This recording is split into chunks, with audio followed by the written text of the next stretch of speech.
Side میں اپنے ہاتھ کو صاف کر لیں, اس کے بعد پھر اگر آپ کو ہاتھ داخل کرنا ہے تو داخل کر لیں. آج کل ویسے اس کی ضرورت اس لیے پیش نہیں آتی کہ نل لگے ہوئے ہیں.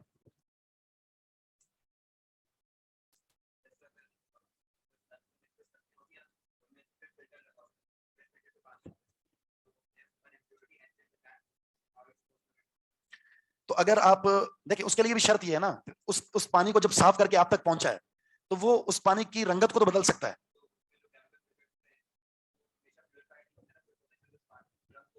رنگ کو صاف کرتے ہیں, اسمیل ختم نہیں ہو سکتی. لیکن اگر آپ کو یہ پتا چل گیا ہے کہ اس کے اندر واقعتاً نجاست شامل ہو گئی ہے, اب نجاست کی شامل ہونے کے بعد وہ فلٹر صاف کر کے بھی آپ کو دے رہا ہے, تو میرے خیال میں اس سے بچنا چاہیے طہارت کے لیے. ہمارے یہاں المیہ یہ ہے کہ ہم جو کراچی میں رہتے ہیں, آپ اگر جو پانی ہم تک پہنچ رہا ہے نا, وہ کہاں سے گزر کر آ رہا ہے, اس کے ساتھ کیا ظلم ہو رہا ہوتا ہے, کتنا کیمیکل ڈال کر اس کو صاف کر کے توبہ طائب کر کے اس کو ہم تک بھیجا جا رہا ہوتا ہے. اللہ مانا الحفیظ. اس لیے ہماری صحت کے جو مسائل ہیں ہم ان سے جو دو چار ہیں, جتنے بھی ہاسپٹل بن رہے ہیں وہ اس میں کوئی بیڈ ہی نہیں ملتا. اس کی وجہ یہ کہ ہماری جو صحت کے معاملات ہیں, پانی اور کھانے پینے کے معاملات, انتہائی زیادہ مضر صحت ہوتے ہیں.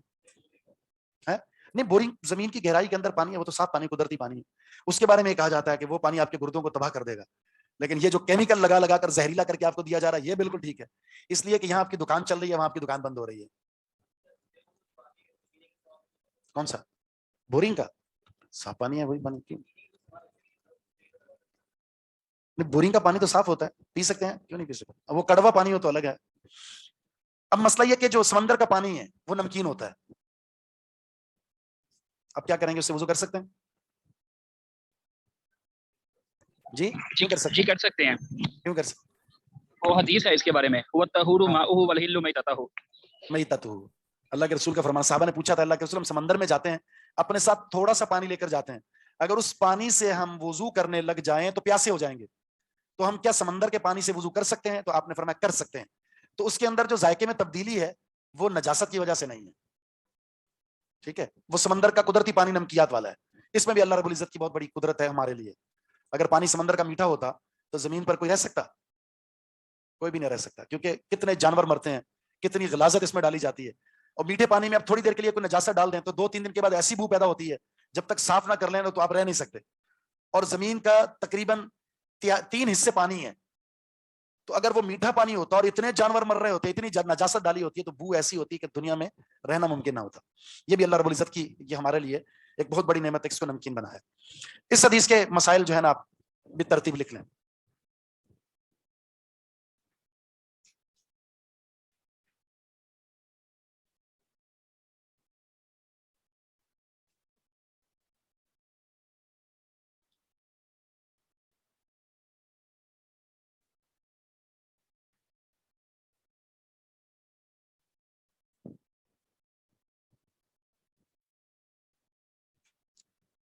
اچھا جی,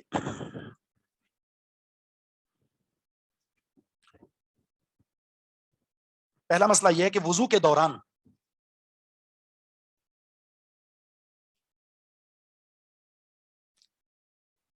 چہرہ دھوتے وقت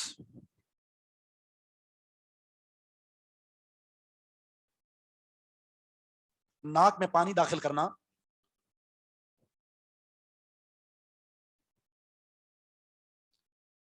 پھر اسے صاف کرنا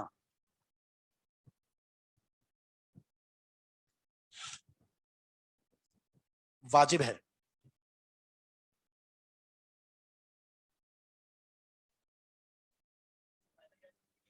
کیا چیز حدیث میں آ گیا؟ جی بالکل. اللہ کے رسول صلی اللہ علیہ وسلم کا کوئی ایک وضو بھی ایسا نہیں ہے ساری زندگی میں جس میں آپ کا دوران وضو آپ نے نہ کلی کی ہو نہ ناک میں پانی داخل کیا ہو. ایک وضو بھی نہیں ہے. پھر بھی لوگ کہتے ہیں کہ اس کے بغیر وضو ہو جاتا. نہیں ہوتا, وضو واجبات میں سے ہے. جی دونوں, کلی اور ناک میں پانی داخل کرنا.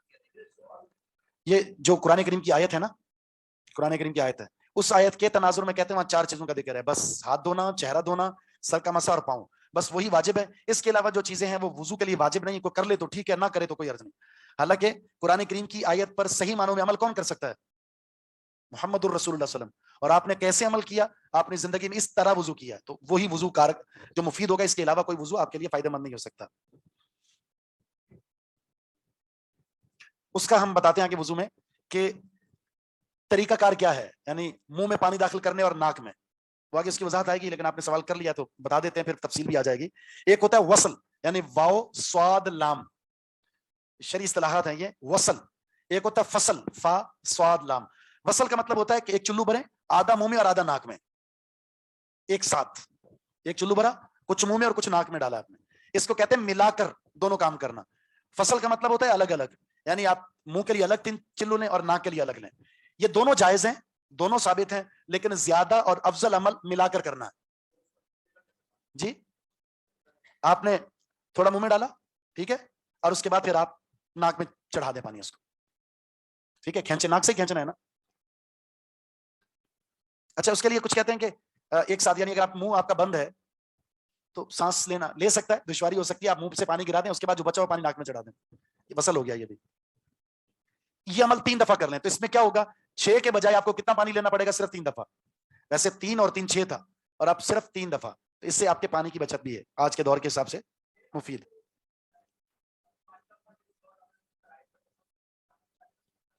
سارے ہی فرائض ہیں. چہرے, جب ہم چہرے کی بات کرتے ہیں نا, چہرے میں کلی کرنا اور ناک, یہ دونوں داخل ہو گیا. کیوں؟ اس لیے کہ اللہ کے رسول صلی اللہ علیہ وسلم کا عمل اس حدیث کی وضاحت کر رہا ہے, اس آیت کی. اگر ایسی پانی کی قلت, جس قلت کا سامنا ہمیں ہے, اس سے زیادہ رسول اللہ صلی اللہ علیہ وسلم کو تھا, اس سے زیادہ. اس میں کتنا پانی آ سکتا ہے اس میں, جی 200 سے 300, بس ایسا ہی. نبی علیہ السلام اس اتنے پانی سے بھی وضو کیا ہے, یعنی تقریباً 300 گرام. 300 گرام, ویسے آپ وضو کرتے تھے آدھا کلو سے, آدھا لیٹر, 500 گرام کہہ سکتے ہیں. اور ایک موقع پر نبی علیہ السلام نے, یعنی جو 500 گرام ہے, اس کو 3 حصوں میں ڈیوائڈ کر کے 2/3 حصے سے آپ نے وضو کیا. 300 سوا 300 گرام بنتے ہیں. ایک دفعہ آزا وضو کو دھویا آپ نے اور ملا اس کو. ہمارے لیے ممکن نہیں ہے, لیکن اگر انعام رکھ دیا جائے, جو 1 گلاس سے وضو کرے گا 10,000 روپے انعام, میرے خیال میں آدھا اس میں بھی بچ جائے گا. اتنی سمجھداری سے ہم یہ کام کریں گے. جی ہو جائے گا, بہترین طریقے سے ہوگا وضو. بالکل 2 چیزیں ہیں, یعنی یہ بھی مسئلہ ہے. آپ نے 2 پوائنٹس نہیں بتایا لاسٹ میں. جی کیا کہہ رہے ہیں آپ نے نا 2 مسائل نہیں بتائے ابھی 4th حدیث سے. یہ خواب بھی ہے, میں بتاتا ہوں خواب بھی آپ کا. اچھا, مسائل میں لکھوا رہا ہوں, ابھی میرے مکمل نہیں ہوئے. اچھا, آپ نے جو سوال اٹھایا ہے کہ کیا ترتیب بھی واجب ہے, یہ بھی ایک مسئلہ ہے. بعض کی فقہ کے اندر, بعض لوگوں کی رائے میں وضو کے اندر ترتیب شرط نہیں ہے, یعنی اگر آپ پاؤں سے بھی شروع کر دیں تو بھی وضو ہو جائے گا. بس ان چیزوں کا خیال رکھنا ہے کہ آپ نے یہ آزاد ہونے ہیں, چاہے پاؤں سے شروع کر دیں چاہے یہاں سے شروع کر دیں. تو میں نے آپ کو بتایا رسول اللہ صلی اللہ علیہ وسلم کی اس 23 سالہ زندگی میں ایک بھی حدیث کے اندر ایسا ثابت نہیں ہے کہ آپ نے پاؤں سے شروع کیا ہو. نمبر 2, آپ کی 23 سالہ زندگی میں کسی بھی صحیح حدیث میں یہ ثابت نہیں ہے کہ آپ نے ناک میں پانی نہ چڑھایا ہو یا کلی نہ کی ہو. پھر بھی جائز, مستحب, آپ سنت یہ کیا طرح کر دیتے ہیں, بات غلط ہے بالکل. تو اس لیے یہ حصہ ہے وضو کا, اس کے بغیر آپ کا وضو مکمل نہیں ہوگا. دوسرا مسئلہ لکھیں. سر جیسے ہم بھول گئے کہ کلی نہیں کی یا کچھ, تو منہ پورا وضو کر لیا, پاؤں دھو لیے, تو پھر یاد آیا, تو پھر تب کلی کر سکتے ہیں, تو وضو ایک ہے ہوتا شک, ایک ہے شک. شک میں پھر کیا ہوتا ہے, آپ کو زیادہ آپ کا دماغ کیا کہہ رہا ہے کہ یہ ہوا ہے یا نہیں ہوا. اگر آپ کا زیادہ دماغ آپ کو اس طرف لے کر جا رہا ہے کہ واقعتاً کلی نہیں کی, تو آپ شروع سے دوبارہ وضو کریں گے. ٹھیک ہے, شروع سے, کیونکہ ترتیب ٹوٹ گئی نا آپ کی. اور اگر آپ کو یہ لگ رہا ہے کہ نہیں میں نے کیا ہے, کبھی لگ رہا نہیں کیا,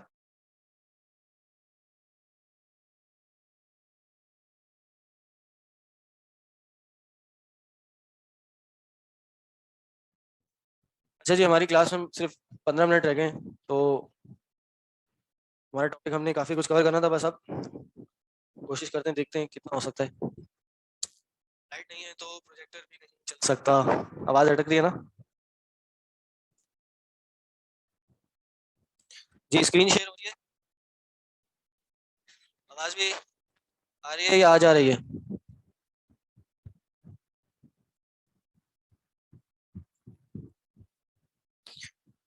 اچھا جی, آج کا جو ہمارا ٹاپک ہے, جو سلائیڈ ہے میرے سامنے, وہ یہ ہے مطالعہ سیرت. یہ سیرت کی اسٹڈی کرنا یہ کیوں ضروری ہے؟ Why studying seerah is important. سیرت پڑھنا کیوں ضروری ہے؟ ہاں جی, کیوں ضروری ہے؟ مرد حضرات اس میں جو ہے پارٹیسپیٹ کر سکتے ہیں.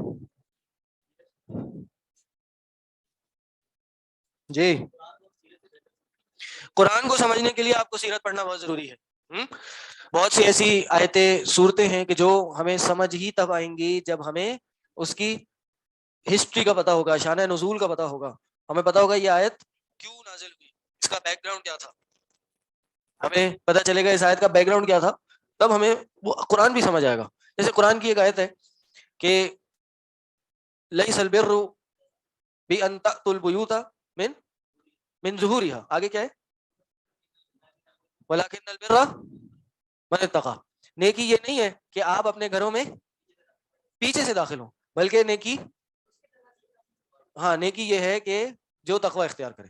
اب اس کا معنی ہمیں اس کا شان نزول اور سیرت پڑھے بغیر سمجھ آ ہی نہیں سکتا. کیا ترجمہ اس کا, بلکہ کہہ لیجئے حدیث سے پڑھے بغیر بھی سمجھ نہیں آتا. حدیث میں کیا ہے, اس کی سیرت کے بارے میں کیا ہے, اس آیت کے بارے میں کسی کو پتہ ہے؟ خارق آمنی, اپنے گھروں کی بات ہو رہی ہے بھائی, انتات البیوت, گھروں کی بات ہو رہی ہے, بیوت جمع ہے, کون بتائے گا؟ ہاں, دور جاہلیت میں ایک پریکٹس یہ تھی کہ جب حج کے لیے نکلنا ہو تو اور کسی وجہ سے واپس آنا پڑ جائے تو کیا ہوتا تھا کہ گھر کے آگے سے نہیں آتے تھے, پیچھے سے آتے تھے. آگے سے آنے کو بڑا کہتے ہیں نا غلط سمجھتے تھے, تو اللہ تعالیٰ نے آسمان سے آیت نازل کر دی کہ نیکی یہ نہیں ہے کہ تم گھروں کو پیچھے سے داخل ہو, مطلب اس میں کوئی فرق نہیں ہے آگے سے داخل ہو پیچھے سے داخل ہو, اتنا تکلف کرنے کی کیا ضرورت ہے کہ تم پیچھے سے داخل ہو رہے ہو, بلکہ تقوی اختیار کرو, یہ اصل نیکی ہے. صحیح ہے. اسی طرح سورہ احزاب ہے, سورہ احزاب پڑھی آپ لوگوں نے, اس کی بہت سی آیتوں کو نہیں سمجھا جا سکتا جب تک سیرت نہ پڑھ لیں. سورہ احزاب کے شروع میں ایک دو رکوع آئے ہی اس لیے تاکہ دور جاہلیت کی کچھ پریکٹسز ہیں ان کو غلط ثابت کریں, ان کا رد کیا جائے کہ یہ غلط ہے. نبی علیہ السلام کی شادی قرآن میں جو یہ اس سورہ احزاب میں موجود ہے, کس سے ہوئی تھی؟ سورہ احزاب میں حضرت زینب بنت جحش سے. وہ شادی کیوں ہوئی تھی, کس وجہ سے ہوئی تھی, اس کی بھی ہسٹری آپ اس آیت کو نہیں سمجھ سکتے جب تک آپ کو سیرت نہ پتا ہو. تو ہمیں قرآن سمجھنے کے لیے سیرت کا پڑھنا بہت ضروری ہے. نمبر 2, یہاں بھی پوائنٹ ہے, مطالعہ سیرت قرآن فہمی میں معاون ہے. سیرت کو پڑھنا قرآن کو پڑھنے میں ہیلپ کرتا ہے. جی, اور کیوں پڑھیں سیرت؟ ہاں, جب تک ہم نبی صلی اللہ علیہ وسلم کی زندگی کے بارے میں نہیں جانیں گے تو ہمیں ان کو فالو کرنے کا حکم ہے. تو جب تک ہمیں پتہ ہی نہیں ہوگا کہ زندگی کیسے گزاری, کب کس موقع پر کیا کرا, تو پھر ہم صحیح معنوں میں فالو کیسے کر سکتے ہیں؟ بلکہ اس سے ایک اور اوپر کا لیول, ہمیں اللہ کے نبی صلی اللہ علیہ وسلم سے محبت کرنے کا حکم ہے یا نہیں؟ ہاں, لا یؤمن احدکم حتی, اللہ کے نبی صلی اللہ علیہ وسلم کی حدیث ہے, تم میں سے کوئی شخص بھی ایمان نہیں لا سکتا. پیچھے آواز آ رہی ہے جب یہ بریک ہوتا ہے؟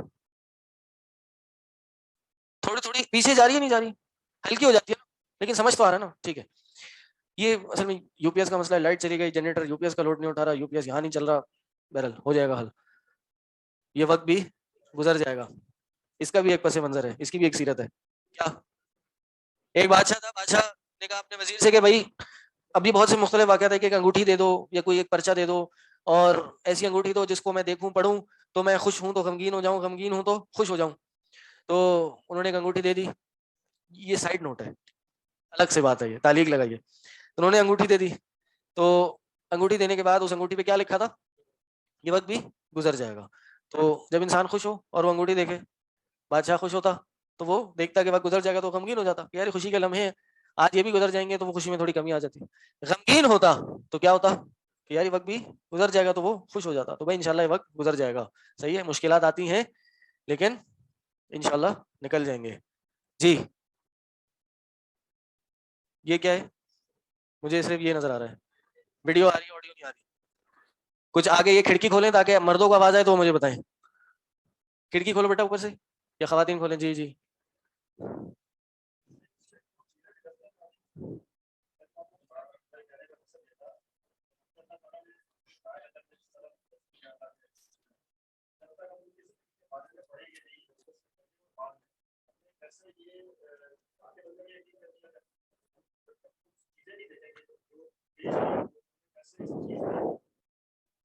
جی جی, یعنی ان کے کہنے کا پوائنٹ یہ ہے کہ نبی علیہ السلام کی جو پروفٹ ہوڈ ہے, جو نبوت ہے, اس کی حقانیت اور اس کی سچائی کو سمجھنے کے لیے بھی ہمیں سیرت پڑھنے کی ضرورت ہے کہ کیسے نبی علیہ السلام ایک اتنی سی چھوٹی سی بستی میں جو جہالت کے اندھیروں میں تھی, گمراہی کے اندھیروں میں تھی, کہاں سے اس کو ایک پاک اور بہترین معاشرے کی شکل دی اور ایک ایسا سسٹم دیا جس میں نہ صرف مسلمان خوش رہے بلکہ یہود نصارہ بھی اس سسٹم میں رہ کے بہت خوش رہے. یعنی یہود ایک زمانہ تھا مسلمانوں کا کہ جب یہود و نصارہ سے پوچھا گیا کہ آپ مسلمانوں کی حکومت میں رہنا چاہتے ہیں یا اپنے یہودیوں کی حکومت میں رہنا چاہتے ہیں, تو انہوں نے کہا کہ ہم مسلمانوں کی حکومت میں رہنا چاہتے ہیں. اتنا سیکیور اور سیف انہوں نے اپنے آپ کو فیل کیا. لیکن یہ ہوا کیسے, یہ پتا کیسے چلا؟ صحیح, نبی علیہ السلام سچے نبی تھے, نبی علیہ السلام کی لائف کیا تھی, یہ جب تک ہمیں نہیں پتا ہوگا ہم نبی صلی اللہ علیہ وسلم کی نبوت کو نہیں مان سکتے, ہمیں یقین ہی نہیں آئے گا. میں پوائنٹ میں بات کر رہا تھا کہ نبی علیہ السلام سے محبت ہر شخص پہ فرض ہے, مجھ پہ اور آپ پہ. اللہ کے نبی صلی اللہ علیہ وسلم نے فرمایا تم میں سے کوئی شخص بھی ایمان نہیں رکھتا جب تک میں اس کو اس کے باپ, اس کے بیٹے, اولاد اور پوری دنیا سے زیادہ محبوب کیوں نہ ہو جاؤں, حتی اکون احب الیہ من والدہ وولدہ والناس اجمعین, تمام لوگوں سے میں اس کو محبوب نہ ہو جاؤں. تو ہمیں نبی علیہ السلام, ہمارے ایمان کا حصہ ہے کہ نبی علیہ السلام سے محبت کریں. لیکن سوال یہ ہے کہ محبت کیسے ہوگی, نبی علیہ السلام سے ہمیں پتہ کیسے چلے گا؟ جب تک ان کی لائف کو ہم نہیں پڑھیں گے, جب تک نبی علیہ السلام نے کیسے اپنی اس دین کی دعوت کو آگے پہنچایا, نبی علیہ السلام کے صبح شام کے روٹینز کیا تھے, نبی علیہ السلام نے کس موقع پہ کس طرح لوگوں کی رہنمائی کی, نبی علیہ السلام کا اپنے گھر والوں کے ساتھ, نبی علیہ السلام کا اپنے صحابہ کے ساتھ, نبی علیہ السلام کا اپنے دوستوں کے ساتھ, نبی علیہ السلام کا اپنے ماتحت کے ساتھ, نبی علیہ السلام کا معاملہ کیسا تھا, نبی علیہ السلام ایز اے ہسبینڈ کیسا تھے, نبی علیہ السلام ایز اے فادر کیسے تھے, نبی علیہ السلام ایز اے امام کیسے تھے, نبی علیہ السلام as a commander in chief کیسے تھے, نبی علیہ السلام ایز اے کاؤنسلر کیسے تھے. یہ جب تک ہمیں نہیں پتا ہوگا نبی علیہ السلام سے محبت نہیں کر سکتے. ہاں, ایز اے سن کیسے تھے, لیکن یہ ہمیں نہیں پتا کیونکہ نبی علیہ السلام جب بڑے ہوئے تو نبی علیہ السلام کے والدین نہیں تھے. صحیح, تو لیکن پھر بھی یہ ملتا ہے ہمیں, نبی علیہ السلام اپنی والدہ کی قبر پہ جاتے اور روتے تھے, آنسو بہایا کرتے تھے کہ اگر نبی علیہ السلام کے والدین زندہ ہوتے تو نبی علیہ السلام کتنی ان کی خدمتیں کرتے. لیکن نبی علیہ السلام نے ہمیں بتایا کہ ایز اے سن انسان کیسے ہونا چاہیے, کیونکہ دوسرے تو بیٹے موجود. سمامہ بن اسال کا واقعہ آپ سب کو پتہ ہے, کون تھا؟ یہ ایک قبیلے کا سردار تھا, اس کو پکڑ کے صحابہ کسی جنگ سے اس کو پکڑ کے قیدی بنا کے لے آئے اور مسجد میں لا کے باندھ دیا. کدھر؟ مسجد میں لا کے باندھ دیا. مسجد کا ایک پلر ہے, اب یہ باہر بندہ ہوا ہے. اب روز صحابہ آ رہے ہیں جا رہے ہیں. ایک دن گزرا, نبی علیہ السلام سمامہ کے پاس آئے, پوچھا کیا بھائی کیسے ہو یا کیسا پاتے ہو؟ تو سمامہ نے کیا کہا ان تقتل ذا دم, اگر آپ قتل کریں گے تو آپ ایک خون والے کو قتل کریں گے, یعنی اگر آپ نے مجھے قتل کر دیا تو اس کی آپ کو بہت بڑی قیمت چکانی پڑے گی, میں کوئی چھوٹا آدمی نہیں ہوں. اور اگر آپ نے معاف کر دیا تو پھر آپ ایک احسان مند کو معاف کریں گے, چھوڑ دیں گے آپ. صحیح. اگلے دن آیا, اگلے دن نبی علیہ السلام آئے, پھر پوچھا, پھر یہی بات ہوئی, پھر آئے, پھر یہی پوچھا. تیسرے دن کہا سمامہ کو آزاد کر. سمامہ آزاد ہوئے, تھوڑا ہی آگے گئے, واپس آ گئے اور آ کے کہنے لگے اللہ کے رسول صلی اللہ علیہ وسلم, جب میں آپ کی اس مسجد میں یا آپ کے پاس آیا تھا, آنے سے پہلے آپ کی ذات مجھے سب سے بری ذات لگتی تھی, آپ کا چہرہ سب سے برا چہرہ لگتا تھا, آپ کا شہر, آپ کا دین سب سے برا شہر اور برا دین لگتا تھا. لیکن واللہ اب آج سب سے زیادہ اگر کوئی مجھے محبوب چہرہ ہے تو وہ آپ کا ہے, سب سے زیادہ کوئی محبوب اگر دین ہے تو وہ آپ کا ہے, سب سے زیادہ کوئی محبوب اگر شہر ہے تو وہ آپ کا ہے. اور اس نے اسلام قبول کر لیا. سہیل بن عمر, یہ کون تھا؟ سہیل بن عمر. حدیبیہ کے موقع پر کفار نے اس کو بھیجا تھا نا مسلمانوں سے کچھ ڈسکشنز کرنے کے لیے, کیا کرنے کے لیے, کچھ صلح حدیبیہ طے کی تھی. تو انہوں نے آگے پہلے کفار کو کچھ تبصرہ دیا تھا, پہلے یہ صرف چیک کرنے آئے تھے, تو انہوں نے کفار کو ایک فیڈ بیک دیا تھا. کہنے لگے کہ میں نے روم اور فارس کے بادشاہوں کا وزٹ کیا ہے, روم اور فارس کے بادشاہوں کے پاس گیا ہوں, نجاشی تک کے پاس گیا ہوں, لیکن واللہ میں نے جو محبت, جو پیار نبی علیہ السلام کے صحابہ کا نبی علیہ السلام کے ساتھ دیکھا ہے, کسی بادشاہ کے فالوورز کا اس کے بادشاہ کے ساتھ نہیں دیکھا. تم کچھ بھی کر لو, یہ محمد صلی اللہ علیہ وسلم کے جو فالوورز ہیں نبی علیہ السلام کو چھوڑنے والے نہیں ہیں. یہ اپنی جان نشاور کر دیں گے, یہ نبی علیہ السلام کو نہیں چھوڑیں گے, یہ اپنے لیڈر کو نہیں چھوڑیں گے. کہتے ہیں وہ وضو کرتا ہے تو اس کے وضو کا پانی, نبی علیہ السلام کا پانی زمین پہ نہیں گرتا کہ صحابی وہ پانی لے لیتا ہے. نبی علیہ السلام کی خدمت کتنی کرتے تھے صحابہ. یہ کیسے ہوا, کیسے ہوا؟ یہ نبی علیہ السلام کو دیکھ کے ہوا. صحابہ نبی علیہ السلام سے اتنی محبت کیوں کرتے تھے؟ نبی علیہ السلام ان کے ساتھ تھے, ان کی لائف کو اسٹڈی کیا, ان کی سیرت کو پڑھا. انہوں نے پڑھا کیا, وہ تو خود لائف سیرت کو دیکھتے تھے. جس نے بھی ان کے بارے میں جانا وہ ان کا ہو کے رہ گیا. اسی طرح عمر بن عاص, کون تھے عمر بن عاص؟ یہ بھی ایک صحابی تھے, لیکن شروع میں یہ اسلام دشمن تھے, نبی علیہ السلام کے خلاف بڑے ایک اسپانچ, ایک بڑی مضبوط پرسنالٹی تھی جو اسلام کے خلاف کام کیا کرتی تھی. لیکن پھر یہ بھی مسلمان ہوئے, اور مسلمان ہو کے بھی اس نے یہی کہا کہ اللہ کے نبی صلی اللہ علیہ وسلم کہتے تھے کہ رسپیکٹ اور نبی علیہ السلام کے مقام و مرتبے کی وجہ سے میں نبی علیہ السلام کے چہرے کو نہیں دیکھ سکتا تھا. اتنی عزت اور محبت تھی میرے ان کے دل میں کہ آج آپ مجھ سے پوچھیں کہ نبی علیہ السلام کیسے دکھتے تھے تو میں نہیں بتا سکتا. تو جب تک ہم نبی علیہ السلام کی سیرت کو نہیں پڑھیں گے, جب تک ہم نبی علیہ السلام کی لائف کو نہیں پڑھیں گے, نبی علیہ السلام کو فالو نہیں کر سکتے. اور محبت کرنا تو بہت دور کی بات, جبکہ نبی علیہ السلام کو فالو کرنا یہ فرض ہے, واجب ہے. اگر ہمارا ایمان کمپلیٹ نہیں ہوتا جب تک نبی علیہ السلام کو فالو نہ کیا جائے. آخری پوائنٹ کر کے اپنی بات کو ختم کروں گا کہ سیرت کو پڑھنا یہ اسلامک ہسٹری ہے. اگر آپ نے دیگر پروفٹس کی ہسٹری پڑھنی ہے تو کہاں ملے گی؟ قرآن میں ملے گی. لیکن نبی علیہ السلام کی تاریخ کو, اگر نبی علیہ السلام کی لائف کو آپ نے پڑھنا تو وہ کہاں ملے گی؟ سیرت میں ملے گی. آپ حضرت سعد بن ابی وقاص نے اپنے بیٹے کو وصیت کی, کہا کہ بیٹا مغازی پڑھا کرو, سیرت پڑھا کرو, کیونکہ یہ تمہارے باپ داداؤں کا دور طریقہ ہے. مغازی اور سیرت پڑھا کرو. یہ اپنے ایک صحابی جو اشرم مبشرہ سے اپنے بیٹے کو کہہ رہے ہیں کہ بیٹا یہ چیزیں پڑھا کرو, یہ تمہارے بڑے پڑھا کرتے تھے. علی بن حسین, کون ہے علی بن حسین؟ حضرت حسین کے بیٹے. حضرت حسین کون ہے؟ حضرت علی کے بیٹے, یعنی حضرت علی کے پوتے. وہ کہتے ہیں کہ ہم مغازی اور سیرت کو اس طرح سیکھتے تھے, یا ہمیں اس طرح سکھایا جاتا تھا جیسے قرآن سکھایا جاتا ہے. کننا نعلم المغازی کما نعلم القرآن. ہم مغازی ایسے سیکھتے تھے جیسے سیرت, جیسے قرآن سیکھا کرتے تھے. امام زہری رحمہ اللہ, کون ہے امام زہری؟ نہیں پتا, بہت بڑے محدث گزرے, بہت بڑے. امام زہری کہتے ہیں کہ مغازی اور سیرت پڑھا کرو, یہ تمہاری دنیا اور آخرت دونوں کے لیے بہتر ہے. اس میں تمہاری دنیا اور آخرت دونوں کی خیر و بھلائی ہے, اس لیے سیرت پڑھو. یہ اسلامک ہسٹری ہے. ہم دنیا جہاں کے لوگوں کی ہسٹری پڑھتے ہیں, دنیا جہاں کے لوگوں کا علم رکھتے ہیں, لیکن ہمیں اپنے نبی علیہ السلام کے بارے میں نہیں پتا. نبی علیہ السلام سے عشق, محبت اور جان نشاور کرنے کا دعوے دار ہیں, لیکن نبی علیہ السلام کی لائف ہی نہیں پتا. جی ہاں,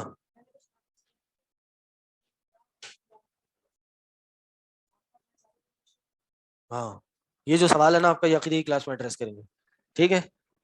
لیکن یا لگانا شرک نہیں ہے, الا یہ کہ یہ عقیدہ ہو کہ نبی علیہ السلام اس دنیا سے جانے کے بعد بھی انسان کی مدد کر سکتے ہیں ان فزیکل ٹرمز, ٹھیک ہے.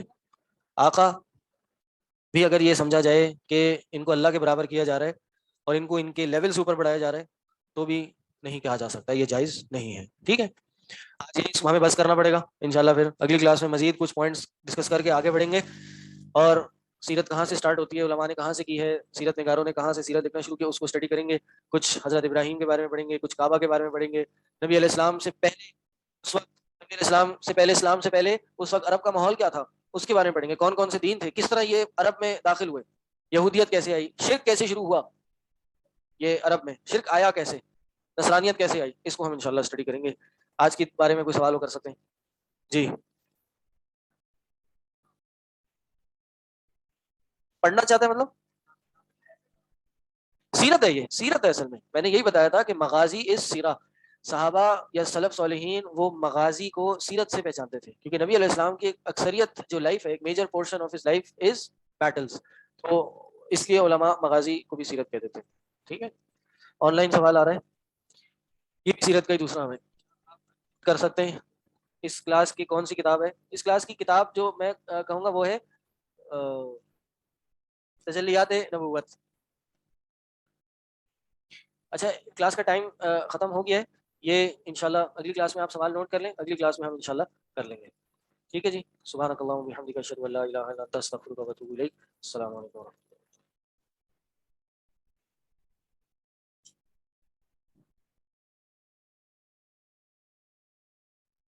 السلام علیکم ورحمۃ اللہ وبرکاتہ. الصلاة والسلام على من لا نبي بعده. اما بعد, اعوذ باللہ من الشیطان الرجیم. بسم اللہ الرحمن الرحیم. قال اللہ تعالی الحمد للہ رب العالمین الرحمن الرحیم مالک یوم الدین ایاک نعبد و ایاک نستعین اهدنا الصراط المستقیم صراط الذین انعمت علیہم غیر المغضوب علیہم ولا الضالین آمین. ایک چیز جو یاد آئی ابھی ہم سب اس کو دیکھ کے,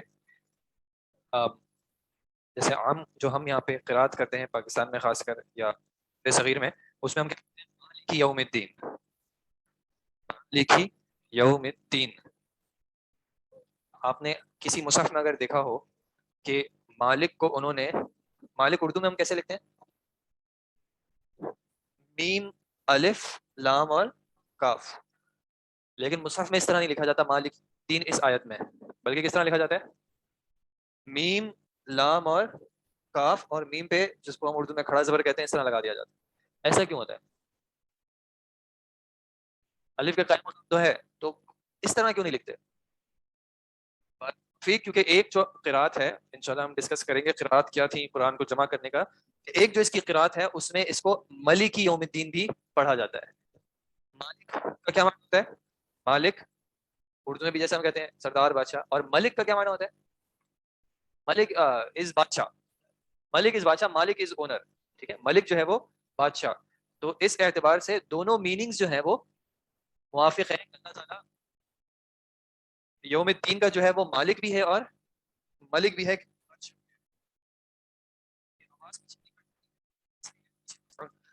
جی مالک اور ملک کی ہم بات کر رہے تھے. مالک جیسے اردو میں بھی ہم کہتے ہیں اونر، اور ملک کا جو ورڈ ہے وہ بادشاہ کے لیے استعمال ہوتا ہے. تو اللہ تعالیٰ یوم الدین کا مالک بھی ہے اور ملک بھی ہے. تو ان دونوں معنوں میں کوئی مخالفت نہیں ہے. اچھا ایک سوال یہ ہے کہ مالک یوم الدین، دین کا ہم نے کیا ترجمہ کہتے ہیں یہاں پہ؟ جزا کا، جزا اور سزا کا. تو کیا انسان کو دنیا میں جزا نہیں ملتی کیا؟ تو پھر اس دن کو اس دن کو اس ڈے کو یوم الدین کیوں کہا گیا ہے؟ جزا اور سزا تو انسان کو دنیا میں بھی ملتی ہے، بدلہ تو انسان کو دنیا میں بھی ملتا ہے. قصاص ہوتا ہے نا، آپ کسی کا قتل کریں، قتل کیجیے گا نہیں، لیکن اگر آپ مطلب کر دیں کسی وجہ سے تو قصاص تو دنیا میں بھی ہے. لیکن ہو تو سکتا ہے نا. شریعت کا مطالبہ تو یہی ہے نا کہ دنیا میں بھی اس کو جزا دی جائے، اس کی سزا دی جائے. صحیح، بارک اللہ فیک. اصل جو جزا ہے اس کی، ٹھیک ہے، دنیا میں ہم ایک لمیٹڈ جزا ہی دے سکتے ہیں. ایک انسان 100 قتل کرتا ہے، آپ اس کو کتنی بار قتل کر سکتے ہیں؟ ایک ہی بار کریں گے. باقی تو وہ تو چلا گیا، آپ اس کو 10 بار آپ لٹکا دیں، گولیاں مار دیں، اس کو تو کوئی فرق نہیں پڑے گا. تو اصل جو اس کی جزا ہے. دوسرا یہ کہ بہت سارے معاملات دنیا میں ایسے ہوتے ہیں جس کی انسان کو جزا نہیں ملتی. کوئی آپ کے پیسے لے کے بھاگ جاتا ہے، کوئی آپ کے ساتھ ظلم کر لیتا ہے، کوئی آپ کو گالی دے دیتا ہے، کوئی آپ کے گھر کے سامنے جو ہے وہ گاڑی کھڑی کر کے نماز پڑھنے بھی چلا جاتا ہے اور آپ کو تکلیف ہوتی ہے. تو ان سب معاملات کا جو آپ کو جو اس کی جزا ہے وہ ضروری نہیں ہے کہ دنیا میں ملے. کچھ معاملات کی ہو سکتا ہے دنیا میں مل جائے، لیکن اس کی بھی جو حقیقی جزا ہے یا سزا ہے جو بھی ہے وہ آخرت میں جو ہے وہ اس سے بچا نہیں جا سکتا الا کہ جس پہ اللہ رحم کرے. جی ہم نے اہدنا الصراط المستقیم میں اہدنا کے حوالے سے ڈسکس کیا تھا. اہدنا ہدایت جو ہے وہ کن معنی میں تھی؟ ایک تھی ہدایت الدلالہ، اس کو راستے کو بتانا کہ یہ راستہ ہے، اور دوسری ہدایت التوفیق کہ اس پہ چلنے کی توفیق بھی عطا کرنا. صراط بمعنی راستہ اور مستقیم بمعنی سیدھا. یہ جزا جو ہے یہ اصل میں دین کا لغوی معنی ہے، ٹھیک ہے. اور اعمال صالحہ یا اعمال کو بھی جو ہے وہ دین کہا جاتا ہے. اس اعتبار سے ان الدین عند اللہ الاسلام، کہ اعمال کے اعتبار سے اللہ تعالیٰ کو جو قبول ہے وہ صرف اور صرف اسلام ہے. اور پھر اصطلاح میں ہم جب دیکھتے ہیں تو اس کو ایک پورا سسٹم بھی آپ کہہ لیں، ٹھیک ہے، پورے سسٹم کے طور پہ ہر چیز کا جس میں طریقہ موجود ہو، ہر چیز کے حوالے سے رہنمائی موجود ہو. لغوی طور پہ دین کا جزا اور عمل کا معنی آتا ہے. صراط المستقیم، مستقیم کا کیا معنی بتایا تھا؟ سیدھا. اور جیسے اردو میں بھی ہم کہتے ہیں استقامت والا، جس پہ انسان باقاعدگی سے جو ہے وہ چلتا رہے. صراط کا جو ورڈ ہے اس میں کچھ جگہ پہ آتا ہے کہ صراط ایسے راستے کو کہتے ہیں. کچھ ایسا ہوتا ہے نا کہ آپ کسی جگہ پہ آپ جا رہے ہوتے ہیں، پہلی بار انسان چلتا ہے اس راستے پہ، تو ہو سکتا ہے صرف ایک شخص کے نشان آتے ہیں پیروں کے، ٹھیک ہے. جیسے سمندر پہ کبھی جاتے ہیں تو لوگوں کے چلنے کے نشان آئے ہوتے ہیں، پھر پانی آتا ہے اور پھر وہ واپس جو ہے ایسے ہو جاتا ہے جیسے کوئی چلا نہیں تھا. صراط ایسے راستے کو کہتے ہیں کہ اس پہ لوگ اتنی کثرت سے چلے ہوں یا اتنے لوگ چلے ہوں کہ وہ باقاعدہ جو ہے وہ ایک گہرا جو ہے وہ واضح ہو چکا ہو، ایک گہری جو ہے وہ ایک باقاعدہ راستہ بن گیا ہو. بلکہ کچھ میننگ میں تو ایسا آتا ہے کہ ایسا راستہ بن گیا ہو کہ انسان اس کے اندر غائب ہو جائے، یعنی دکھے ہی نہیں کہ وہ جو ہے وہ اس پہ، یعنی وہ اس کو پورے طریقے سے گھیر لے، ٹھیک ہے. تو ایک ایسے راستے پہ چلنا، اور ظاہر سی بات ہے کہ اسلام جو ہے، چونکہ ہمارا یہ ماننا ہے کہ اسلام شروع سے چلا آ رہا ہے، آدم علیہ السلام کے زمانے سے اسلام ہی ہے. نبی اکرم صلی اللہ علیہ وسلم جس دین کو لائے وہ بھی اسلام ہے، آپ صلی اللہ علیہ وسلم کی شریعت ہے. پہلے جو تھا وہ بھی اسلام ہی تھا، کیونکہ اللہ تعالیٰ کو صرف اور صرف اسلام ہی مطلوب ہے. ہدایت الدلالہ، ہدایت التوفیق میں تھوڑا سا ڈفرینس. صراط وہ بھی راستے کے معنی میں، پل برج کے معنی میں، کیونکہ وہ کسی چیز کے اوپر سے گزر رہا ہے، دو پوائنٹس کو کنیکٹ کر رہا ہے، ٹھیک ہے. دلالہ اور توفیق ڈسکس کیا تھا کہ ایک یہ ہے کہ آپ کسی شخص کو بتا دیں کہ یہاں سے وہاں پہنچنے کے لیے اگر آپ اس روڈ کا انتخاب کریں گے یا اس راستے کا انتخاب کریں گے تو آپ پہنچ جائیں گے. اس پہ ضروری نہیں ہے کہ وہ شخص چلنا بھی شروع کر دے یا وہ شخص اس پہ چل کے آخر تک اپنی منزل تک پہنچ بھی جائے. تو یہ ہوتی ہے ہدایت الدلالہ. اور اس کے بارے میں اللہ تعالیٰ نے نبی صلی اللہ علیہ وسلم کو کیا کہا کہ انک لتہدی الی صراط مستقیم، کہ آپ جو ہے بے شک ہدایت دیتے ہیں سیدھے راستے کی طرف. تو وہ کیا معنی ہے کہ آپ لوگوں کو دکھاتے ہیں, بتاتے ہیں اللہ تعالیٰ کو کیا مطلوب ہے کیا نہیں ہے. اور دوسری جگہ پہ اللہ تعالیٰ نے کہا انک لا تہدی من احببت, کہ آپ نہیں ہدایت دیتے جس کو آپ چاہتے ہیں. وہاں پہ جو مراد ہے وہ ہدایت التوفیق ہے, کہ اس پہ پھر چلنا بھی, عمل بھی کرنا, اور ایسے طریقے سے کرنا کہ آپ اپنے مقصد تک یا اپنی منزل تک پہنچ جائیں. ٹھیک ہے جی. صراط الذین انعمت علیہم, بارک اللہ فیک. صراط راستہ, الذین کا کیا مطلب ہوتا ہے؟ ان کا جو یا وہ جو. ٹھیک ہے, یہ ایک کنیکشن کے لیے استعمال ہوتا ہے. ٹھیک ہے, یہ پیچھے کی بات کو یا پیچھے کے کلمات کو آگے کے کلمات سے ملاتا ہے. تو صراط راستہ ان لوگوں کا جو انعمتا, انعمتا انعام کیا کس نے؟ تو نے. یہ جو تا کے اوپر فتحہ ہے, زبر ہے, تا آپ نے یا تو نے, انعمتا انعام کیا تو نے, علیہم, علا کا مطلب ہوتا ہے اوپر, اور ہم جو ہے وہ ان کی طرف یعنی ان پر. الذین وہ لوگ, ان پر انعام کیا آپ نے. اور یہ انعام یافتہ لوگ کون ہیں؟ جو قرآن کی ایک دوسری آیت آتی ہے جس میں کیا آتا ہے؟ انبیاء, صدیقین والشہداء والصالحین. یہ جو طریقہ ہوتا ہے قرآن کی ایک آیت کو ایکسپلین کرنے کے لیے یا بیان کرنے کے لیے کسی دوسری آیت کا سہارا لینا. ٹھیک ہے, اس کو کہتے ہیں تفسیر القرآنی بالقرآنی, کہ قرآن کی ایک آیت جو ہے وہ دوسری آیت کی ایکسپلینیشن کرتی ہے. کیونکہ دیکھیں یہاں پہ کیا ہے؟ انعمت علیہم, آپ نے ان پہ انعام کیا. اب سوال تو یہ نا کہ انعام سے کیا مراد ہے, یا وہ کون لوگ ہیں جن پہ اللہ نے انعام کیا. ہم کیا سمجھتے ہیں کہ کن پہ اللہ نے انعام کیا, کن پہ اللہ نے انعام کیا؟ ہم کیا سمجھتے ہیں عام طور پہ؟ ایک شخص کیا کہتا ہے, مجھے اگر دنیا اچھی مل رہی ہے تو اللہ نے مجھ سے بہت انعام کیا, بہت رحم کیا, بہت کرم کیا, اور اگر دنیا میں مجھے جو ہے آزمائشیں ہیں, مصیبتیں ہیں, تو شاید میں اللہ تعالیٰ کو پسند نہیں ہوں, کہ اللہ تعالیٰ مجھ سے ناراض ہے.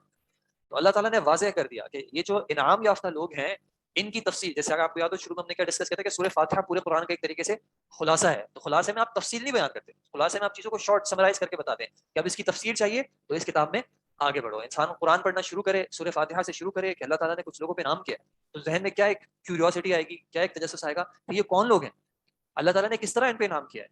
پھر اللہ تعالیٰ بتائے گا کہ النبیین, کہ میرے جو انبیاء ہیں. پھر انسان نبیوں کا جو ہے وہ ان کے بارے میں اللہ تعالیٰ مختلف قصے بیان کرتا ہے. تو پھر انسان دیکھتا ہے کہ نبیوں کی لائف کوئی آسان تو نہیں تھی.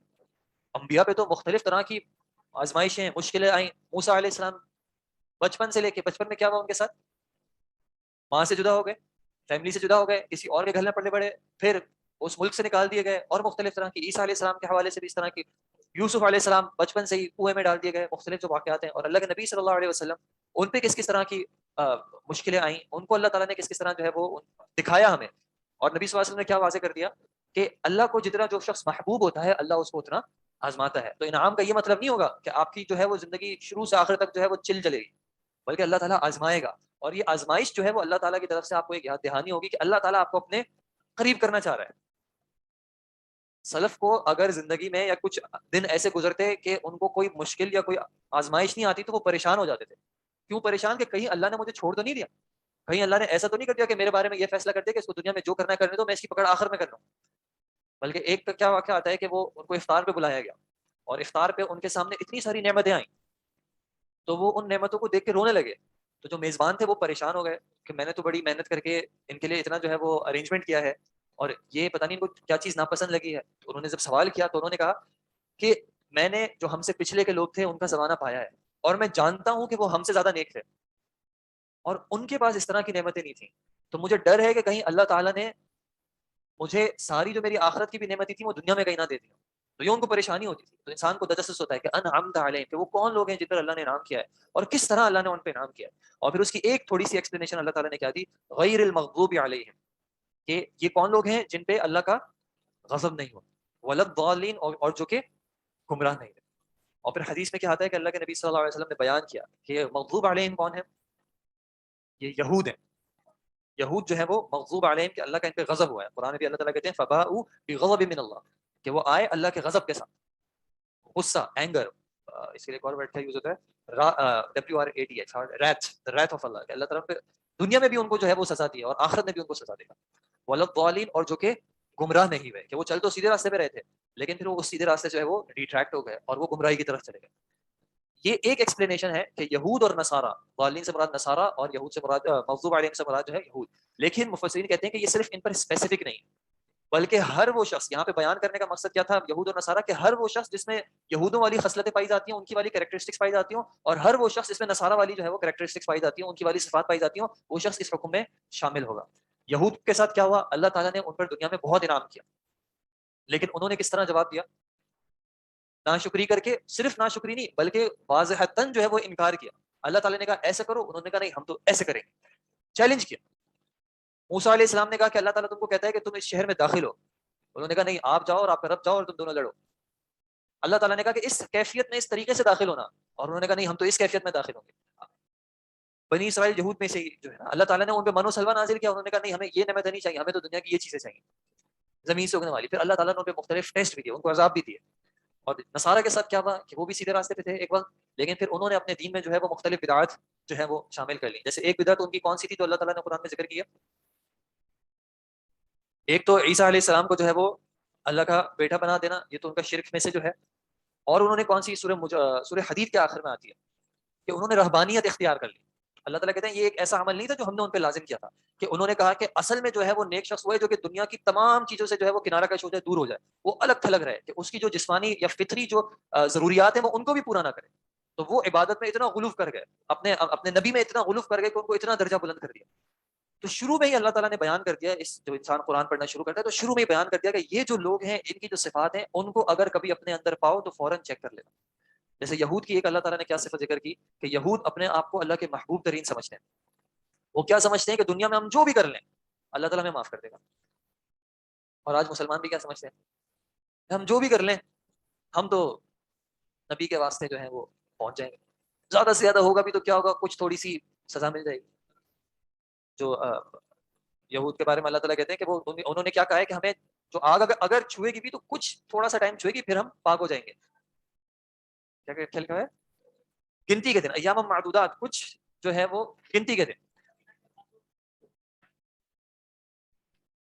بالکل بالکل قرآن میں اللہ تعالیٰ کہتے ہیں کہ وہ پہچانتے ہیں آپ کو، اس طرح پہچانتے ہیں جس طرح وہ اپنے بیٹوں کو پہچانتے ہیں، کیونکہ ان کی کتاب میں آپ کی جو ہے وہ ساری کریکٹرسٹک موجود ہیں. اسی لیے تو وہ مدینہ آئے تھے، مدینہ کے اطراف میں، کیونکہ ان کو پتا تھا کہ اس زمین میں آئے گا. لیکن کیا تھا کہ یہ اس قوم سے آئے جو کہ ہماری نہیں.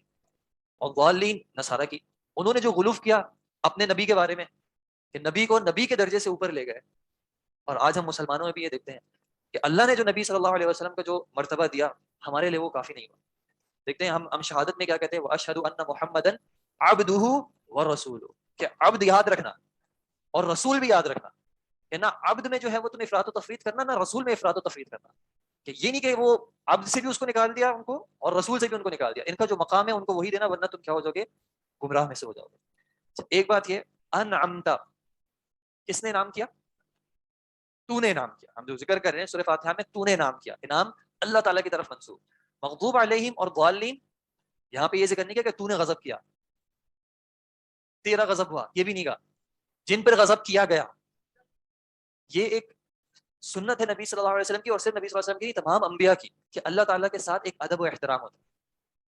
جیسے اللہ تعالیٰ قرآن میں ذکر کرتے ہیں ابراہیم علیہ السلام کا، وہ کیا کہتے ہیں، وَإِذَا مَرِضْتُ فَهُوَ يَشْفِينِ، کہ جب میں بیمار ہوتا ہوں تو وہ مجھے شفا دیتا ہے. اصل میں بیماری کس کے حکم سے آئی تھی؟ اللہ کے حکم کے بغیر بیماری آ سکتی ہے کیا؟ نہیں آ سکتی. لیکن پھر بھی ادباً و احتراماً انہوں نے یہ نہیں کہا کہ تو مجھے بیمار کرتا ہے، بلکہ کیا کہا، جب میں بیمار ہوتا ہوں تو وہ مجھے شفا دیتا ہے. اور اس طرح اللہ کے نبی صلی اللہ علیہ وسلم کے بھی کلمات ہیں، لبیک وسعدیک والخیر بیدیک والخیر فی یدیک والشر لیس الیک، کہ خیر تیرے ہاتھ سے اور شر کی نسبت تیری طرف نہیں ہے. کیونکہ اللہ تعالیٰ کا کوئی بھی جو معاملہ ہے، کوئی بھی فیصلہ ہے، کوئی بھی حکم ہے، اس میں شر نہیں ہوتا. وہ شر کس کے اعتبار سے ہوتا ہے؟ وہ شر ہمارے اعتبار سے ہوتا ہے، ہمیں لگتا ہے کہ وہ شر ہے. اللہ تعالیٰ کا ہر فیصلہ، ہر معاملہ جو ہے وہ خیر کا ہے. انسان دیکھیں، مثال کے طور پہ ہم بیمار ہوتے ہیں، ہمیں کیا ہوتا ہے، یار بیمار ہو گئے، پتہ نہیں کیا مشکل آ گئی تھی، کیا کون سی کالی بلی نے راستہ کاٹ لیا تھا کہ اب یہ بھی دیکھنا پڑ رہا ہے. اور اصل میں اللہ تعالیٰ جو ہے ہمارے کیا کر رہے ہوتے ہیں، آزمائش کے ساتھ ساتھ ہمارے گناہ جھڑ رہے ہوتے ہیں. تو وہ بھی اصل میں ہمارے لیے خیر ہوتی ہے. تو شر جو ہے وہ مخلوق کے اعتبار سے ہے، اللہ تعالیٰ کے اعتبار سے نہیں. اس صورت میں بھی ہم دیکھتے ہیں انعمتا، تو نے انعام کیا. انعام کی جو نسبت ہے وہ اللہ تعالیٰ کی طرف کی ہے، لیکن غضب اور گمراہی کی نسبت نہیں کی. اور جب صورت ختم ہوتی ہے تو اس صورت کے آخر میں کیا کہا جاتا ہے، آمین. اس کا کیا معنی ہوتا ہے، اے اللہ قبول کرنا. اسی طرح جو ہم نے دعا کی ہے یہ معاملہ اسی طرح ہو. اور اس حوالے سے کیا حدیث آتی ہے آمین کے اعتبار سے، جس کی آمین جو ہے وہ امام کی آمین کے موافق ہو جائے، نہیں فرشتوں کی آمین کے موافق ہو جائے، تو اس کے تمام گناہ جو ہے وہ معاف کر دیے جاتے ہیں. یعنی جب نماز میں پڑھی جائے اور جب امام جو ہے وہ سورہ فاتحہ ختم کرے اور پھر وہ آمین کہے تو مقتدی بھی جو ہے وہ آمین کہیں، اور جس کی آمین جو ہے وہ فرشتوں کی آمین سے مل جاتی ہے، اس کے تمام جو ہے وہ پاسٹ گناہ جو ہے وہ معاف کر دیے جاتے ہیں. آپ کچھ کہہ رہے تھے بھائی؟ حواری تو عیسیٰ علیہ السلام کے ساتھی تھے نا، جس طرح نبی صلی اللہ علیہ وسلم کے جو ساتھی تھے ان کو صحابہ کہا جاتا ہے، تو حواری جو وہ تو عام طور پہ نیک جو ان کے ساتھ تھے ان کو شمار کیا جاتا ہے. نہیں، یہ تو بعد میں، یہ جو بدعات اور خرافات ان کے دین میں آئی تھی یہ بعد میں آئی تھی، یہ بعد کے جو لوگ تھے. اور یہ اسی طرح ہوتا ہے جیسے نوح علیہ السلام کی قوم کا بھی تو اللہ تعالیٰ نے ذکر کیا، پھر جو اس میں احادیث میں آتا ہے کہ نوح علیہ السلام کی قوم کے کچھ نیک لوگ تھے، جب وہ لوگ چلے گئے تو پھر لوگوں نے کیا کہا کہ یار یہ تو اتنے نیک لوگ تھے، ہم ان کو کہیں بھول نہ جائیں، تو ہم کیا کرتے ہیں کہ ہم ان کی تصویر بنا لیتے ہیں. اور کیا کریں گے ہم ان تصاویر کا، ہم ان کو یعنی ان تصاویر کو دیکھ کے اپنا ایمان تازہ کریں گے، ان کو یاد کریں گے یہ کتنے لوگ تھے، کتنے اچھے لوگ تھے، کیسے کیسے کام کرتے تھے. پھر وقتاً فوقتاً شیطان نے کیا کہا کہ جو آنے والی نسلیں تھیں انہوں نے ان کی عبادت کرنا شروع کر دی. تو اس وقت شروع میں یہ چیزیں نہیں تھی، وقتاً فوقتاً جو ہے یہ بدعات ان میں شامل ہوتی رہی. سلف سے مراد کون ہوتے ہیں؟ سلف سے مراد گزرے ہوئے وہ نیک لوگ ہوتے ہیں جو کہ قرآن و سنت کے منہج پر قائم ہوتے ہیں، اسٹارٹنگ فرام یعنی نبی صلی اللہ علیہ وسلم کے بعد صحابہ، پھر تابعین، تبع تابعین اور دیگر جو ائمہ ہیں. میجر اور مائنر سن بہت، یہ جو غفر لہ ما تقدم من ذنبی کے اس کے تمام گناہ معاف کر دیے جاتے ہیں. اس میں علماء کا راجح موقف یہی ہے کہ جو بھی اس طرح کے معاملات آتے ہیں کہ اس کے تمام گناہ معاف کر دیے جاتے ہیں، ان میں زیادہ تر مراد جو ہوتی ہیں گناہ صغیرہ ہوتی ہیں. کبائر کے لیے انسان کو توبہ کرنی چاہیے، لیکن انسان اللہ تعالیٰ سے دیکھیں جب ایک شخص نیک ہونے کی کوشش کرتا ہے تو وہ اللہ تعالیٰ سے یہ امید رکھتا ہے کہ میں جب، کیونکہ میں اپنے گناہوں کی معافی آپ سے مانگتا رہتا ہوں. اللہ تعالیٰ دن میں آپ کے نبی صلی اللہ علیہ وسلم نے کیا سکھایا کہ صبح شام کے میں اذکار کرتا ہوں، نماز کے بعد میں ذکر کرتا ہوں، تو میں اس میں کیا کہہ رہا ہوتا ہوں؟ استغفر اللہ استغفر اللہ. ہر گناہ کے میں استغفار کر رہا ہوتا ہوں. تو اگر میں ایسا معاملہ ہو جائے میرے ساتھ تو میرے صرف صغائر نہیں بلکہ کبائر بھی معاف ہو جائیں. انسان کی امید رکھے، لیکن علماء نے اس بات کو بیان کیا کہ اس طرح کے اس میں عام طور پہ جب یہ بلینکٹ اس کو چیک دے دیا گیا ہے، بلینک چیک کہ ہر گناہ معاف ہو جاتا ہے، تو اس سے مراد جو ہے وہ صغائر اس میں جو ہے وہ زیادہ ہیں. کبائر کے لیے جو انسان کو ان سے نہ صرف یعنی توبہ کرنی چاہیے بلکہ توبہ کے اندر ایک چیز کیا شامل ہے کہ اس عمل کو چھوڑ بھی دیا جائے اور اس کا یہ بھی ارادہ ہو کہ آئندہ میں اس کام کو نہ کروں گا. صرف یہ نہیں کہ ہاں رمضان آ رہی ہے تو چلو اپنی چیٹ ہسٹری کلیئر کر دوں، ایک دو لوگوں کو بلاک کر دوں، اور جیسے رمضان ختم ہونے آئی تو وہ چیزیں واپس شروع. پہلے سے ہی ارادہ تھا. اللہ تعالیٰ ہمیں توفیق دے کہ ہم اس طرح کے گناہوں سے صحیح طریقے سے توبہ کر سکیں. آپ لوگ ایک فیور کیا کریں، آن لائن آپ لوگ آپس میں جو ہے وہ چیٹ نہ کیا کریں، یعنی ایک دوسرے کو جواب نہ دیا کریں، کیونکہ پھر کسی کا سوال ہوتا ہے تو وہ پھر بیچ میں مس ہو جاتا ہے. ٹھیک ہے جی، تو کوشش کیا کریں ایک دوسرے کو جوابات، اگر آپ کو جواب دینے آپ بالکل آپ لوگ آپس میں کوئی اسٹڈی سیشن کر لیں اور اس میں ایک دوسرے کے سوالات کے ان کے جوابات بھی دیا کریں. جی آن لائن آپ ایک کوئی سوال ہے، آپ نے ہینڈ ریز کیا ہے؟ جی السلام علیکم. میرا ایک سوال تھا کہ سورہ یہ نور بھی قرآن کا ہی نام ہے نا؟ سورہ نور نہیں، نور قرآن کا نام ہے نا؟ قرآن کو نور بھی کہا جاتا ہے. جی وہی سوال تھا. اور جو دوسرا تھا کہ جو فرشتے کے ساتھ آمین جو مل گیا، میں نے ایک جب میں دوسرے ایک شیخ کی ریکارڈنگ سے سن رہا تھا، انہوں نے یہ کہا تھا کہ آپ یہ امام کے آمین کے ساتھ ہی ملنا چاہیے، نہیں تو غلط ہے. امام کے نہیں، فرشتوں کے آمین کے ساتھ کی بات ہے. امام جب آمین کہے تو پھر انہوں نے یہی کہا تھا جو آپ ریکارڈنگ کا کہہ رہے ہیں؟ جی انہوں نے کلیئرلی وہی کہا تھا. جی جی بالکل، الحمدللہ، جزاک اللہ خیر. امام آمین کہے اس کے بعد امام کی کیا کی جاتی ہے؟ امام کو فالو کیا جاتا ہے، اقتدا کی جاتی ہے. جب وہ رکوع میں جاتا ہے اس کے بعد ہم رکوع میں جاتے ہیں، جب وہ کھڑا ہوتا ہے پھر ہم رکوع کھڑے ہوتے ہیں. امام آمین کہے پھر آمین کہے. وہ کوشش کر، یعنی امام کو بھی کوشش کرنی چاہیے کہ وہ بھی آمین اس طرح کہے کہ لوگوں کو پتہ چل جائے کہ میں نے آمین کہا ہے. بہتر ہے کہ نہ کیا جائے. پھر اس کی جو فقہ وہ ہے وہ انشاءاللہ شیخ عبید آپ کو جو ہے بہت اچھے طریقے سے رہنمائی کریں گے. جی جناب. یہ تجوید کے معاملات ہیں کہ اس ضاد کو ضاد ہے ضاد ہے، زبان کہاں ٹچ ہوگی اور کہاں ٹچ نہیں ہوگی، یہ تجوید کے معاملات ہیں. اس میں پاکستانیوں کو میری اللہ تعالیٰ سے دعا ہے کہ اللہ تعالیٰ پاکستانیوں کو جو ہے، ویسے بھی ہے امید بھی ہے اللہ تعالیٰ ہم پہ رحم کا معاملہ کرے اور اس معاملے میں ہم پہ تھوڑی آسانی کرے، کیونکہ ہمیں اصل میں ضاد نہیں پتا کہ کہاں سے نکالا جاتا ہے. ہم کوشش بھی کر سکتے ہیں لیکن ہماری زبان ٹیڑھی ہو جاتی ہے. تو کیونکہ ہم بولنے کے عادی ضاد ہیں اردو میں، جیسے بہت سارے کلمات ہیں جیسے عین ہوتا ہے وہ لوگ حمزہ کی طرح ہی پروناؤنس کر رہے ہوتے ہیں. تو اللہ تعالیٰ سے دعا ہے، کوشش انسان کو کرنی چاہیے کہ اپنی تجوید کو بہتر سے بہتر کرے. تو لیکن یہ تجوید کا معاملہ ہے، تجوید میں میری اتنی ایکسپرٹیز ہے نہیں کہ میں آپ کو جو ہے وہ، لیکن انسان کوشش کرے کہ زیادہ سے زیادہ جو اس کی تجوید ہے وہ عرب کی تجوید کے موافق ہو، نہ کہ اردو کی تجوید کے. کیونکہ قرآن جو ہے عربی میں ترجمہ آپ پڑھیں، اردو کے اعتبار سے پڑھیں انشاءاللہ. لیکن اس چیز کو اتنا بڑا ایشو بھی نہیں بنانا چاہیے. ٹھیک ہے، اتنا بڑا ایشو لوگ ضاد میں اتنا اٹک جاتے ہیں اور ہا اور ہا میں ان کو یاد نہیں رہتا.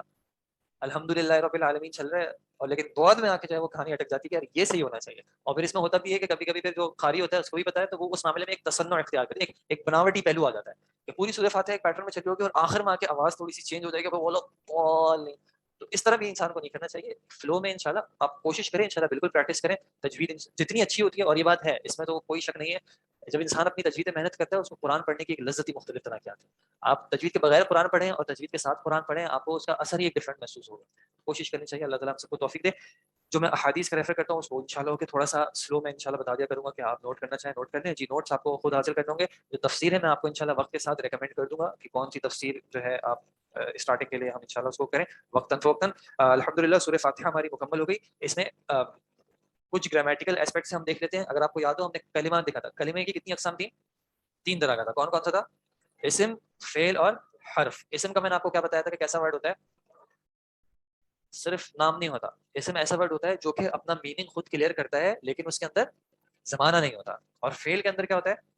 زمانہ بھی ہوتا ہے. وہ اپنا میننگ بھی کلیئر کرتا ہے اور اس کے اندر زمانہ بھی ہوتا ہے. اور باقی جو بچتا ہے وہ حرف کی کیٹیگری میں آ جاتا ہے کہ وہ اپنا معنی بھی خود پورا واضح نہیں کر سکے گا اور نہ اس کے اندر کوئی زمانہ موجود ہوگا. اس اعتبار سے اگر ہم سورہ فاتحہ کو دیکھتے ہیں بسم اللہ الرحمن الرحیم.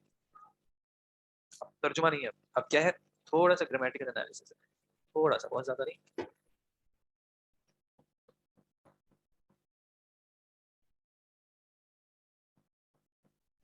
یا بلکہ آپ لوگوں کو میں, آپ لوگ یہ دکھ رہا ہے واضح؟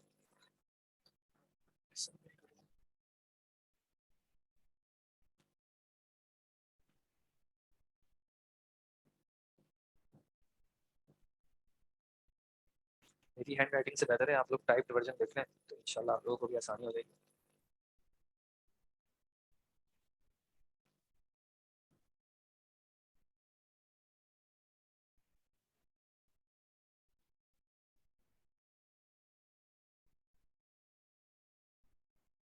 اوکے جی, بسم اللہ الرحمن الرحیم. بسم اللہ الرحمن الرحیم کا جو پہلا حصہ ہے وہ ہے با کسرہ کے ساتھ. یہ پیچھے نہیں دکھ رہا ہوگا, ایسا ہی ہے یا دکھ رہا ہے؟ آپ لوگوں کو بورڈ کی وجہ سے نہیں دکھ رہا یار؟ اچھا آپ لوگوں کو نہیں دکھ رہا, ایک سیکنڈ. اب آپ لوگوں کو دکھ رہا ہے؟ اس کو بھی ہٹا دیتے ہیں. با دکھ رہا ہے اب جی؟ ٹھیک ہے جی. اصل میں آن لائن جو ہے وہ ٹیکسٹ سے نہیں, میرے ہاتھ سے زیادہ جو ہے وہ یہ ان کو فائل انشاءاللہ زیادہ بہتر دکھ رہی ہوگی. تو پہلا حرف کیا ہے؟ با, اور آگے یہ تھا اسمی, اور دونوں کو جب ملا دیتے ہیں تو کیا ہوتا ہے کہ اس یہ جو الفابیٹ ہے جس کو لمبا لکھا جاتا ہے یہ کون سا کہلاتا ہے؟ یہ اچھا اس کو لکھنے کے مختلف طریقے ہیں. ٹھیک ہے, اس کو کہیں پہ ایسے لکھا جاتا ہے, کہیں پہ ایسے, اور کہیں پہ ایسے. ان تینوں میں کیا فرق ہے؟ بیچ والا کیا ہے؟ اچھا یہ الگ ہے. ٹھیک ہے, اس کو کیا کہتے ہیں؟ حمزہ. اس میں اگر یہ جو لکھنے میں الف جیسا ہو اور اوپر یا نیچے چھوٹا حمزہ آ جائے تو یہ لازمی طور پہ کیا بن جائے گا؟ یہ بھی حمزہ بن جائے گا, پھر یہ الف نہیں رہے گا. ٹھیک ہے, اس کو پروناؤنس ہی پھر حمزہ کے ساؤنڈ کے ساتھ کیا جاتا ہے, آ یا او یا ای. یہ جو صرف حمزہ کے بغیر الف ہے اس میں پھر دونوں ہو سکتے ہیں, کبھی یہ الف ہوگا اور کبھی یہ حمزہ ہوگا. ہمیں کیسے قرآن کے مصحف میں ہمیں کیسے پتہ چلے گا یا حدیث میں کیسے پتہ چلے گا؟ اگر آپ کے پاس حرکات لگے ہوں گے, اگر اس الف پہ کبھی بھی کوئی حرکت آ جائے, کبھی بھی کوئی حرکت آ جائے جس کو ہم زبر زیر یا پیش کہتے ہیں, اور زبر زیر پیش کے عربی میں مختلف نام ہے وہ انشاءاللہ پھر ڈسکس کریں گے. اگر ایسا ہو جائے کہ اس پہ کوئی بھی حرکت آ جائے تو پھر یہ الف نہیں رہتا, پھر یہ حمزہ ہی کہا جاتا ہے. الف جو ہے وہ عربی میں ہمیشہ ہمیشہ ساکن ہوتا ہے, اور اس سے پہلے ہمیشہ ہمیشہ زبر آ رہا ہوگا ساکن, اس پہ سکون ہوتا ہے. سکون کی عام طور پہ مختلف طرح کی علامت ہیں. یہ جو کہیں پہ گول بنا ہوا ہوتا ہے, کہیں پہ چھوٹا سا 8 بنا ہوا ہوتا ہے, کہیں پہ الٹا 8 یا 7 بنا ہوا ہوتا ہے. نہیں 7, اچھا اردو والا 7 بنا ہوا ہوتا ہے. کبھی آپ اس طرح کا بھی بنا ہوتا ہے, کبھی اس طرح بنا ہوتا ہے, یا کبھی اس طرح گول سم تھنگ, اس کو سکون کہتے ہیں. ٹھیک ہے, تو الف اور حمزہ میں فرق ہے. یہ جو با کے بعد اسم تھا اس میں یہ اصل میں تھا کسرہ کے ساتھ اسم, تو یہ پھر کیا ہے؟ الف ہے یا حمزہ ہے؟ حمزہ ہے. ٹھیک ہے جی, اور پھر ہے اللہ الرحمن والرحیم. اچھا جی, کلمات کی 3 قسموں میں سے با اسم ہے, فعل ہے یا حرف ہے؟ حرف ہے. ٹھیک ہے, یہ اپنا معنی کب تک واضح نہیں کرے گا؟ جب تک اس کے آگے کوئی اور چیز نہیں لگے گی. یہاں پہ ہم نے کیا معنی کیا تھا؟ اللہ کے نام کے ساتھ. ٹھیک ہے, کہیں پہ با کا کچھ اور بھی معنی ہو سکتا ہے. ٹھیک ہے, کہیں پہ کسی کے ساتھ ملا ہوا ہونے کا بھی ہو سکتا ہے, کسی کی ہیلپ میں بھی ہو سکتا ہے, کہیں پہ کسی کے اندر کے معنی میں بھی آ سکتا ہے. ٹھیک ہے, اسم جو ہے, اسم ورڈ اٹ سیلف آپ کو خود واضح کر رہا ہے کہ میں کیا ہوں؟ اسم ہی ہوں. ٹھیک ہے, اس کے اندر کوئی زمانہ نہیں ہے. پھر اسی طرح اللہ یہ جو کلمہ ہے یہ اسم ہے, الرحمن اینڈ الرحیم بھی جو ہے وہ اسماء ہیں. اسم کو پہچاننے کی 2 آسان طریقے ہیں. ایک تو اس کے شروع میں اگر اس طرح کا ال آ جائے, ٹھیک ہے, جیسے الرحمن میں بھی شروع میں ال لکھا ہوا ہے, الرحیم میں بھی شروع میں ال لکھا ہوا ہے. دوسرا ایک اور طریقہ کیا ہے کہ جس کو ہم کہتے ہیں تنوین, 2 زبر 2 زیر 2 زبر دو زیر یا پھر دو پیش جو ہوتے ہیں اگر یہ آ جائیں جس میں ایک نون کا ساؤنڈ ہوتا ہے, ٹھیک ہے, بن بن بن, یہ جو نون کا ساؤنڈ ہے اگر کبھی اس طرح کا ورڈ کے آخر میں آ جائے تو پھر بھی وہ ورڈ کیسا ہوگا؟ اسم ہوگا. ٹھیک ہے, اب ہم اگر سورت کو دیکھتے ہیں جو ہمارے پاس سورت ہے بسم اللہ الرحمن الرحیم کے بعد الحمد للہ رب العالمین, اس میں آپ مجھے الحمد بتائیں کہ الحمد اسم ہے, فعل ہے یا حرف ہے؟ اسم ہے. کیسے پتا چلا؟ شروع میں ال آ گیا. بارک اللہ فیکم. اچھا ایک اور بات یہ کہ یہ ال اور تنوین کبھی بھی ایک ساتھ نہیں آتے, یعنی ایک ورڈ پہ شروع میں ال بھی آ جائے اور تنوین بھی آ جائے ایسا کبھی نہیں ہوگا. اگر کہیں پہ ایسا لکھا ہوا ہے تو وہ غلط ہے. ٹھیک ہے, آپ بالکل کانفیڈنٹ ہو کے کہہ سکتے ہیں اگر شروع میں ال بھی آ جائے اور آخر میں تنوین بھی آ جائے تو آپ کہتے ہیں دونوں میں سے ایک چیز ہٹانی پڑے گی. ٹھیک ہے جی. تو الحمد اسم ہو گیا, پہچان اس کی شروع کا ال ہو گئی. اسی طرح آپ سمجھ لیں کہ ال آتا ہی اسم کے شروع میں. ٹھیک ہے, ٹیکنیکلی ایسا نہیں ہوتا کہ ایک چیز کچھ اور ہوتی ہے ہم ال لگا کے اس کو اسم بنا دیتے ہیں, ہوتا وہ اسم ہی ہے, اسی کے اوپر وہ ال لگایا جاتا ہے. پہچان کے لیے اگر ال ہے تو اس کا مطلب ہے کہ وہ اسم ہے. ٹھیک ہے جی. پھر اس کے بعد لکھا ہوا ہے, کیا لکھا ہوا ہے؟ للہ. اصل میں للہ کیا تھا؟ ایک لام الگ تھا اور اللہ الگ تھا. جس طرح بسم اللہ میں ہم نے دیکھا تھا با الگ تھا, اسم الگ تھا, اسی طرح للہ میں بھی لام الگ ہے اور یہ اللہ کا کلمہ الگ ہے. یہ ایک حمزہ جو ہے جس پہ نہ چھوٹا بڑا اوپر نیچے حمزہ نہیں ہوتا, یہ کبھی کبھی لکھنے میں بھی غائب ہو جاتا ہے اور کبھی کبھی بولنے میں بھی غائب ہو جاتا ہے. ٹھیک ہے, یہ خاص مقصد کی وجہ سے آتا ہے, وہ مقصد انشاءاللہ آگے ڈسکس کریں گے. تو کبھی کبھی یہ بولنے میں غائب ہو جاتا ہے اور کبھی کبھی یہ لکھنے میں بھی غائب ہو جاتا ہے, جس طرح یہاں پہ ہوا ہے. تو یہ لام کیا ہو جائے گا؟ اسم فعل یا حرف؟ یہ حرف ہو جائے گا. ٹھیک ہے, یہ اسم نہیں ہے, یہ فعل بھی نہیں ہے. تو الحمد للہ. پھر رب کا کلمہ یہ اسم ہے کیونکہ اس کا ایک اپنا معنی ہے جو آپ کو وہ واضح کر رہا ہے. رب سے مراد رب, خالق, مالک, سردار. العالمین اسم ہے, کیسے پہچانا آپ نے؟ ال سے. اب آپ الرحمن الرحیم ہم نے دیکھ لیا, مالکی یوم الدین, اس میں کتنے ورڈ ہیں؟ مالک, یوم اور الدین. ان تینوں کے بارے میں بتائیں, تینوں کیا ہیں؟ تینوں اسم ہیں. مالک کا اپنا ایک معنی ہے, زمانہ نہیں ہے. یوم کا اپنا ایک معنی ہے, زمانہ نہیں ہے. دین کا بھی ایک اپنا ایک معنی ہے. ایاکا کا میں آپ کو بتا دیتا ہوں کہ یہ اسم ہے, اس کا معنی ہوتا ہے تم یا آپ, جو ایک جس سے ہم بات کر رہے ہیں مذکر شخص. کیا کچھ پوچھ رہے ہیں؟ زمانہ, ہم جب اس کانٹیکس میں ہم جب زمانہ کہتے ہیں تو ہماری زمانے سے مراد ہوتی ہے یا اس کے اندر ماضی ہو بے اعتبار جو اس کا پیٹرن ہے, یا اس کے اندر حال ہو یا مستقبل ہو, یا پھر ایک طلب ہوتی ہے جس کو امر کہتے ہیں, انشاءاللہ تفصیل آگے آئے گی, اس کے پیٹرن کے اندر. یوم کا معنی کون سا زمانہ ہے؟ اسپیسیفک نہیں ہے. جب ہم فعل پہ آتے ہیں, مثال کے طور پہ میں آپ کو فعل کی ایگزامپل دیتا ہوں, نعبدو. نعبدو یہ جو ورڈ ہے یہ بنا ہی فعل کا معنی دینے کے لیے. ہم عبادت کرتے ہیں اور ہم عبادت کریں گے. ٹھیک ہے, اس میں یہ نہیں ہے کہ اچھا کبھی اگر ایسا ہوتا کہ میں نے عبادت کی یا ہم نے عبادت کی تو پھر کب کا معنی ہو گیا؟ ماضی کا معنی ہو گیا. میں عبادت کر رہا ہوں, حال کا معنی ہو گیا. میں عبادت کروں گا, مستقبل کا معنی ہو گیا. تم عبادت کرو, اس میں کب کا معنی ہے؟ امر تو ہے لیکن کب, امر کب اپلائی ہوتا ہے؟ حال میں. کب عبادت کرو؟ ابھی عبادت کرو. آپ اپنے گھر میں کسی کو کہتے ہیں, کوئی چھوٹا بھائی ہے یا بیٹا ہے, آپ اس کو کہتے ہیں میرے لیے پانی لاؤ, اور وہ بیٹھا رہتا ہے, کچھ نہیں کرتا. آپ کو غصہ آتا ہے, خیر آپ اٹھ کے پانی پی لیتے ہیں. اگلے دن آپ بیٹھے ہوتے ہیں, وہ پانی لے آتا ہے. ابو آپ نے کہا تھا پانی چاہیے, دیکھیں میں کتنا فرما بردار بیٹا ہوں آپ کا, تو آپ کیا کہیں گے؟ نہیں, جب میں نے حکم دیا تھا تو میری مراد تھی ابھی کرنے کی. تو اس کے اندر حال کا معنی ہوتا ہے, تو اس وجہ سے اس کو فعل کہا جاتا ہے. یہ تھوڑا سا آگے جائیں گے انشاءاللہ کہ ورڈز کے کچھ عربک میں پیٹرنز ہوتے ہیں, تو وہ جو میں زمانے کا کہہ رہا ہوں وہ اس کے پیٹرن کے اندر یہ میننگ ہونا چاہیے کہ اس پیٹرن پہ کوئی بھی ورڈ آئے گا اس کے اندر یہ زمانے کا میننگ آٹومیٹکلی آ جائے گا. ٹھیک ہے, لیکن آپ کی آبزرویشن ماشاءاللہ بہت اچھی ہے. بارک اللہ فیک, اللہ آپ کے علم میں اور برکت دے, آپ کے اس تجسس کو بڑھائے. جی کوئی سوال آ رہا تھا؟ جی وہ استغراق کے نہیں ہے, وہ استغراق کے نہیں ہے, وہ تعریف کے ہیں, وہ اس کو اسپیسیفائی کرنے کے, اس کو ڈیفینیٹ بنانے کے. ٹھیک ہے, رحیم کسی شخص کا بھی نام ہو سکتا ہے. ٹھیک ہے, رحیم جیسے نا رحیم بھائی, یا دکان کے پاس لکھا ہوتا ہے رحیم ملک شاپ وغیرہ. اللہ تعالیٰ نے قرآن میں نبی صلی اللہ علیہ وسلم کے بارے میں بھی کہا ہے کہ رؤوف رحیم, کہ آپ بہت زیادہ شفقت کرنے والے, رحم کرنے والے مومنین کے لیے. لیکن الرحیم جب کہہ دیا تو اس سے مراد کیا ہوگی؟ اس سے مراد وہ رحم کرنے والا. اس لیے پھر نام اگر استعمال کریں گے تو پھر آپ کو عبد الرحیم کہنا پڑتا ہے, پھر آپ الرحیم نہیں کہہ سکتے. ٹھیک ہے جی. اليوم, اليوم میں دیکھیں وقت ہے, وقت ہو سکتا ہے, یہ پھر ہم آگے جائیں گے تو کچھ ورڈز ہوتے ہیں جن کو ظرف کہا جاتا ہے, ان کے اندر کسی جگہ کا یا کسی ٹائم کا معنی ہوتا ہے, یہ بالکل ان میں سے, لیکن اس میں بھی معین نہیں ہے, اسپیسیفک نہیں ہے. ٹھیک ہے, اس کو اسپیسیفک کرنے کے مختلف طریقے ہوتے ہیں. اچھا کبھی کبھی ایسا ہوتا ہے کہ گرامر میں یہ خاص کر ایسا ہوتا ہے کہ ہم چیزیں پڑھ رہے ہوتے ہیں, کوشش یہی ہوتی ہے کہ ہم بیسک چیزوں کو کور کریں. لیکن لوگوں کے ذہن جو ہے وہ مختلف طریقے سے ورک کرتے ہیں. ٹھیک ہے, کسی کے ذہن میں کوئی سوال آ جاتا ہے کہ یار اگر اس طرح ہو جائے تو کیا ہوگا, یا اگر یہ ہو رہا ہوگا تو کیا ہوگا. تو کبھی کبھی ایسا ہوتا ہے کہ اس کیوریوسٹی کو تھوڑا بہت ایڈریس کرنا پڑتا ہے, کیونکہ اگر نہیں ایڈریس کیا جائے گا تو ہو سکتا ہے کہ وہ تھوڑے سے ناراض ہو جائیں کہ یار میرے تو ساتھ. اور کبھی کبھی ایسا ہوتا ہے کہ ان کو تھوڑا سا پاز کرانا پڑتا ہے کہ یہ آپ کا سوال ماشاءاللہ بہت اچھا ہے, اللہ تعالیٰ آپ کو اس طرح کے سوالات کرنے کی اور توفیق دے, لیکن یہ چیز تھوڑی سی ڈیٹیل میں آگے جا کے آئے گی, اس کے لیے کانٹیکسٹ ہے جو کہ کلیئر کرنا پڑے گا. ٹھیک ہے, جیسے آپ نے یوم کا کہا, میں صرف ایک چیز آپ کو ایگزامپل کے طور پہ کہہ رہا ہوں, یومن ہے, اس کا معنی ہے کوئی بھی دن ہو سکتا ہے.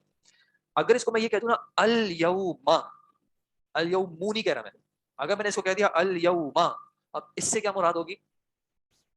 قرآن میں اللہ تعالیٰ کہتے ہیں الیوم اکملت لکم, کیا ترجمہ کیا جاتا ہے؟ آج کے دن. اب یہ آج کا معنی جو ہے وہ ایک خاص طریقے سے اس کے اندر آیا ہے, تو یہ مختلف چیزیں جو ہیں وہ اس طرح پاسبل ہوتی ہیں. اب الیوم کے اندر آج کا ایک معین وقت آ گیا. ٹھیک ہے جی, تو ایاکا تیری ہی, نعبدو ہم عبادت کرتے ہیں, تو نعبدو جو ہے وہ فعل ہو جائے گا. اب آپ مجھے بتائیں واو کیا ہو جائے گا؟ واو, واو یہ بھی کیا ہوگا؟ حرف کہلائے گا. اور میں نے آپ کو اس کا کیا کون سا ورڈ بتایا تھا, یہ کون سا والا حرف ہوتا ہے؟ عطف کا. یہ کیا کرتا ہے؟ پیچھے کی بات, آگے کی بات کو پیچھے کی بات سے جوائن کرتا ہے. ٹھیک ہے جی, کبھی سینٹینس کو جوائن کرے گا, کبھی ورڈز کو جوائن کرے گا. وَإِيَّاكَ نَسْتَعِينُ, اب نستعین کا کیا معنی کیا تھا؟ ہم طلب کرتے ہیں, کریں گے. تو اس اعتبار سے یہ کیا ہوا؟ کلمے کی کون سی قسم ہوئی؟ فعل ہو گیا. ٹھیک ہے جی, اہدی, اب یہ اہدنا میں دو ورڈز ہیں, ایک ہے اہدی اور ایک ہے نا. نا کا کیا مطلب ہے؟ ہم. تو نا کون سا کلمہ ہو جائے گا؟ ہم. ہم سے مراد کون؟ جب میں کہتا ہوں ہم تو واضح ہے نا کہ ہم سے میری کیا مراد ہے؟ اسم ہو جائے گا. اہدی کا ترجمہ کیا تھا؟ آپ ہدایت دیں یا تو ہدایت دے. ٹھیک ہے, یہ گرامیٹیکلی تو امر ہے, لیکن مانوی طور پہ اس کو امر نہیں کہتے, کیونکہ حکم جو ہے وہ بڑا چھوٹے کو دیتا ہے. جب چھوٹا بڑے کو کہتا ہے تو کیا ہوتی ہے؟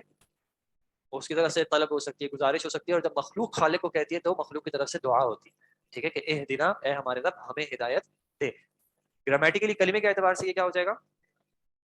فعل. ٹھیک ہے, بارک اللہ فیک, فعل, کیونکہ اس کے اندر امر کا معنی ہے. پھر الصراط المستقیم, اسم ال آ گیا, المستقیم پہ بھی ال آ گیا. اب آگے کی پوری آیت میں آپ مجھے ایک فعل ڈھونڈ کے دیں. انعمتا, انعمتا کیا ترجمہ تھا؟ انعام کیا. کب کیا؟ ماضی میں کیا. ٹھیک ہے, تو یہ فعل ہے کیونکہ اس کے اندر ایک ماضی کا معنی موجود ہے. ٹھیک ہے جی, اور ایک حرف بتا دیں. واو بھی ہے, اور اس کے علاوہ لا بھی ہے, اور علا بھی ہے. ٹھیک ہے, تو کلمے کی تین قسمیں دیکھی تھی, اسم, فعل اور حرف. تو الحمدللہ سورہ فاتحہ میں جو ہے آپ وہ ان تینوں کو آئیڈینٹیفائی کر سکتے ہیں. آج ہم یہیں پہ رکتے ہیں انشاءاللہ. نیکسٹ اس میں جو ہے انشاءاللہ تھرسڈے کو آپ نے تھوڑا سا یہ سوچنا ہے, سورۃ الفاتحہ کی ایک ایک آیت کو لیجیے گا اور اس کے اعتبار سے سوچیے گا کہ اس آیت کے حوالے سے مجھے اپنی زندگی میں کیا عملی چیزیں ہیں جو کہ پریکٹس میں, عمل میں لانی چاہیے. اگر میں بسم اللہ الرحمن الرحیم کو دیکھتا ہوں یا پڑھتا ہوں, تو بسم اللہ الرحمن الرحیم کے اعتبار سے کیا طریقہ ہو سکتا ہے کہ میں اپنی زندگی میں اس کو اپلائی کروں. سمجھ تو رہا ہوں میں کسی حد تک الحمدللہ. اب میں اس کو اپلائی کہاں کر سکتا ہوں؟ الحمدللہ رب العالمین, اس میں جو بھی معنی مجھے سمجھ میں آیا ہے اس کو میں زندگی میں اپلائی کہاں کر سکتا ہوں. اس طرح ہم سورہ فاتحہ کی اگلی کلاس میں انشاءاللہ ان 7 آیات کو جو ہے وہ عملی طور پہ دیکھیں گے, اور پھر سورہ فاتحہ ختم کر کے انشاءاللہ اگلے ہفتے سے ہم سورہ یونس پہ شفٹ ہو جائیں گے. جزاکم اللہ خیر. اگر آپ کو کوئی سوال ہے تو آپ پوچھ سکتے ہیں انشاءاللہ. للہ میں لام جو ہے وہ حرف ہے, اللہ ہی جو ہے وہ اسم ہے کلمہ. غیر, غیر بھی ایک طریقے کا اسم ہو سکتا ہے. ٹھیک ہے جی, غیر کبھی کبھی حرف بھی ہو سکتا ہے لیکن اسم بھی ہو سکتا ہے. تو میں آپ پھر آئے گی انشاءاللہ تفصیل. نستعین, ہم مدد طلب کرتے ہیں. یہاں پہ جو ہے کہا کہ آپ کا نام کیا ہے, معذرت ان سے پوچھیں گا آپ کا نام کیا ہے؟ احمد. یہاں پہ جو غیر ہے وہ اسم بنے گا. ٹھیک ہے, غیر اسم بنے گا انشاءاللہ. آپ کچھ پوچھ رہے تھے. ایا کا کون سی کیٹیگری میں آتا ہے؟ پھر ایا کا جو ہے وہ اسم میں آتا ہے. ٹھیک ہے, اسم ہے, ایک طریقے کا پروناؤن ہے, ضمیر ہے. للہ میں لام حرف ہے, اور اللہ کا کلمہ جو ہے وہ اسم ہے. زمانے کا مطلب ہوتا ہے ٹینس, جس طرح انگلش میں کہتے ہیں پاسٹ, پریزنٹ اینڈ فیوچر. الذین اسم ہے, بالکل الذین اسم ہے. نستعین جو ہے وہ فعل ہے. اہدی امر ایسے ہے کہ اس کے اندر یہ معنی ہے کہ تو ہمیں ہدایت دے, یا اے اللہ آپ ہمیں ہدایت دیں. ٹھیک ہے جی. علیہم, علا, علیہم میں علا الگ ہے اور ہم الگ ہے. علا جو ہے وہ حرف ہے اور ہم جو ہے وہ اسم ہے. نہیں, سورۃ الفاتحہ کے بعد سورۃ البقرہ آپ کے سلیبس میں نہیں ہے, آپ کے سلیبس میں سورہ یونس ہے, اور سورہ یونس کے آگے جو ہے وہ کچھ اور دیگر ہوتے ہیں. اگر کوئی سوال رہ گیا ہو تو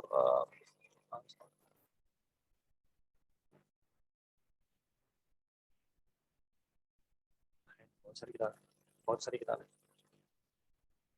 اردو میں بھی انشاءاللہ آہستہ آہستہ آ جائیں گے، آہستہ آہستہ آ جائیں گے.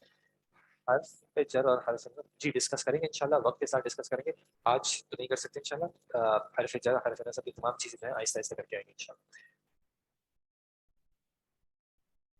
اہدی کیسے فعل ہے امر ہے، کیونکہ اس کے اندر یہ اصل میں ایک تو پیٹرن بھی جو ہے عربی کے اعتبار سے وہ فعل کا ہے، دوسرا اس کے اندر معنی جو ہے وہ ایک دعا ہے، ایک ریکویسٹ ہے کہ آپ ہمیں ہدایت دیں، صرف ہدایت نہیں ہے. الہدایت وہ اسم ہوتا ہے، اہدی میں فعل. ٹھیک ہے جناب، جزاکم اللہ خیر. سبحانک اللہم و بحمدک، اشہد ان لا الہ الا انت، استغفرک و اتوب الیک.